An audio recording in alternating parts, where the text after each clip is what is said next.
Bonjour, bienvenue sur Comment fait-on, heureux de vous retrouver pour une nouvelle recette. Aujourd'hui, nous allons réaliser ensemble la sauce béarnaise. Alors, c'est probablement pas la sauce la plus simple à réaliser, mais tout le monde peut y arriver. Il suffit de bien suivre les étapes et je vais vous expliquer ça maintenant. Si vous ne voulez pas être débordé pendant la cuisson, je vous conseille de tout faire au préalable. Vous devez émincer 2 échalotes assez finement. Bien que l'échalote sera pour la cuisson et vous verrez qu'à un moment donné on s'en séparera. Et on doit également prendre 5 grammes d'estragon. L'estragon, c'est ça, c'est une herbe aromatique qui a beaucoup de goût et c'est souvent celle-là qu'on retrouve dans la sauce béarnaise.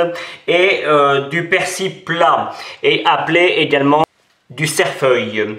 Donc il faut venir les hacher assez finement, donc là il n'y a pas de difficulté particulière. On vient bien les tenir. Alors évidemment pour l'estragon on ne prend que les feuilles, hein. Et puis on vient découper ça grossièrement, assez finement également, sans trop les aplatir. Voilà, et puis je vais continuer moi, mais vous avez compris le principe. Il n'y a rien de difficile à faire en ce qui concerne les herbes. Bien, alors si vous avez un peu l'habitude de cuisiner, les herbes peuvent être faites pendant la cuisson des oignons, enfin des échalotes. Donc justement, on va mettre les échalotes dans une casserole adaptée à la quantité que vous avez. Donc moi j'en ai pas beaucoup, donc une petite casserole comme ça ce sera parfait. En plus ça va me faciliter la tâche pour mélanger. Je vais rajouter 7 centilitres de vinaigre blanc. Alors moi j'ai choisi le vinaigre blanc, mais on pourrait mettre un autre vinaigre. Et je vais mettre un petit peu de poivre. Hop, et je vais allumer ça et on va réduire l'ensemble. Alors pour ceux qui n'ont pas l'habitude, réduire ça veut dire que en fait dans les produits que j'ai mis il y a de l'eau et quand ça va arriver à ébullition la vapeur va s'échapper et il ne va rester que le concentré des aliments. C'est ce qu'on appelle une réduction. Et en fait vous voyez là il y a quand même pas mal de liquide et bien en fait ça va réduire et ça va se concentrer. Pendant ce temps vous préparez 4 centilitres de vin blanc sec. Vous préparez 2 jaunes d'œufs. Alors vous ne jetez pas les blancs, hein, on peut les utiliser pour faire plein d'autres choses en cuisine. Et vous préparez également 100 g de beurre bien froid. Et on va commencer à mélanger. Alors sur le coup là il n'y a pas beaucoup de contenants, donc ça va très vite. On fait attention de ne pas être débordé. Bien, voilà, on a une jolie réduction, vous voyez, il me reste presque plus de vinaigre. Donc là, on est bien, question réduction. À partir de là, on baisse le feu et c'est le moment où ça devient le plus délicat dans la sauce. On va rajouter tout de suite le vin blanc, on va bien mélanger et on va venir rajouter également les jaunes d'œufs et à partir de là, on mélange, on mélange, on mélange. Et toujours sur un feu doux. Et on va mélanger jusqu'à ce que l'ensemble commence à épaissir. C'est pas très compliqué, mais par contre ça demande un petit peu de savoir-faire. Et voyez, on peut, alors moi ma casserole est un petit peu petite, mais si vous avez une grande casserole, vous faites en 8, le fouet en 8 pour que pour que tout soit bien mélangé en fait, pour qu'il n'y ait pas un endroit où la chaleur va plus, sinon ça va cuire les œufs et c'est pas du tout le but. En fait la sauce béarnaise ça ressemble un petit peu à la sauce hollandaise pour ceux qui connaissent, c'est un petit peu le même principe. Donc c'est parti, on mélange jusqu'à ce que ça commence à épaissir. Dans le jargon on dit que l'on fait un sabayon en fait. Et vous voyez, ça a déjà commencé à changer de couleur et ça a déjà commencé à épaissir. Et là, déjà, je suis à peu près sûr que ma sauce béarnaise va être réussie. Alors, juste pour info, je suis sur ma plaque, je suis sur 3. Pour moi, c'est vraiment très peu. Et il faut que l'on puisse toujours toucher le fond de la casserole. C'est vraiment très important. Si c'est trop chaud, vous allez faire une omelette ou des œufs brouillés. Allez, à partir de là, vous avez vu, hein, la sauce a bien monté. On a quelque chose de très beau. On peut commencer à rajouter le beurre bien froid. Et toujours en mélangeant, on va le faire fondre tranquillement. Et on incorpore la totalité du beurre. Et toujours sur feu doux. Hein.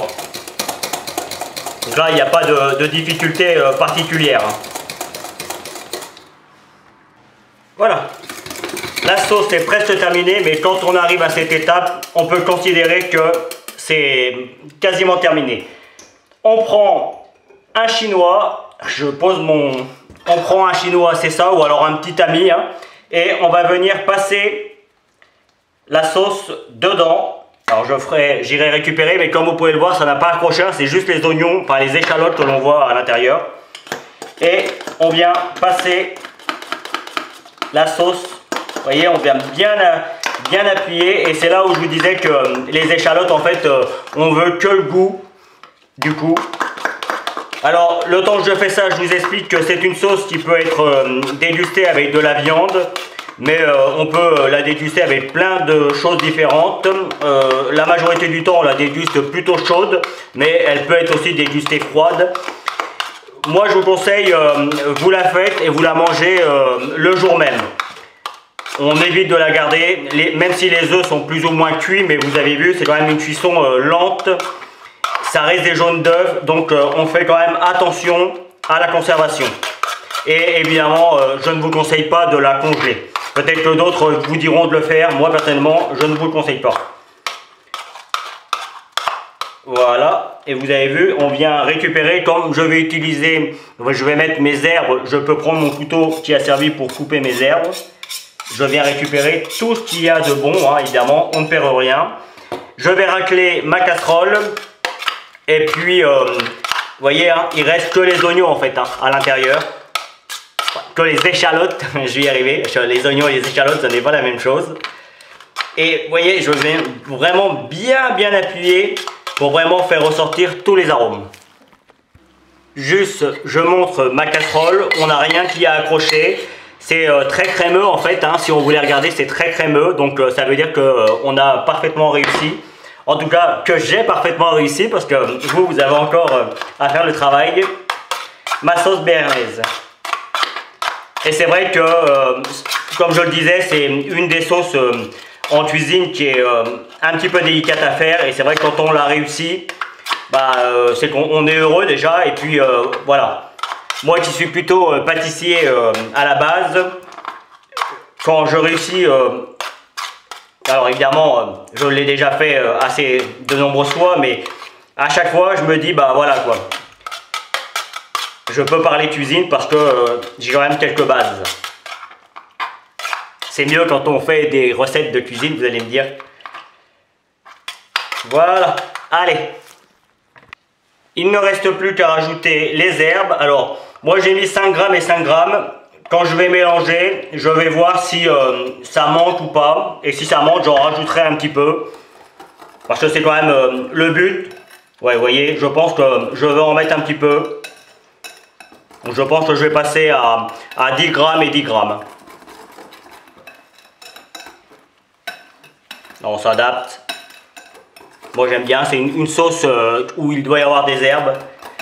Donc il faut que ça se voie. Et voilà. Donc moi je finis de découper mes petites herbes, je les rajoute et je terminerai la vidéo. Allez voilà. Cette fois-ci j'ai mis assez d'herbes. Et comme vous pouvez le voir, on a une très belle sauce. Elle se tient très bien. Alors si vous aimez le sel, vous pouvez toujours en mettre un petit peu. Moi je trouve qu'il y a une bonne acidité entre le vin blanc, le vinaigre qui malgré tout, même si on l'a bien fait s'évaporer, il reste quand même présent. Donc le poivre, moi personnellement je ne rajoute rien, mais évidemment les herbes, hein, l'estragon qui donne beaucoup de goût. Moi je ne remets pas de sel, mais vous pouvez en rajouter un petit peu. Et comme vous pouvez le voir, moi si je devais le présenter, je le présenterais comme ça, dans un petit pot tout simplement. Et puis voilà, je vais faire une petite assiette pour la fin de la vidéo et on finira comme ça. Vous pouvez vous abonner maintenant à ma chaîne YouTube, c'est ici. N'oubliez pas la petite cloche pour les notifications. Vous avez également le lien qui va vous amener sur mon site www.commentfaiton.com où vous retrouverez l'ensemble de mes recettes. Et je vous donne 2 autres recettes ici qui vous seront très utiles. À bientôt sur Comment fait-on.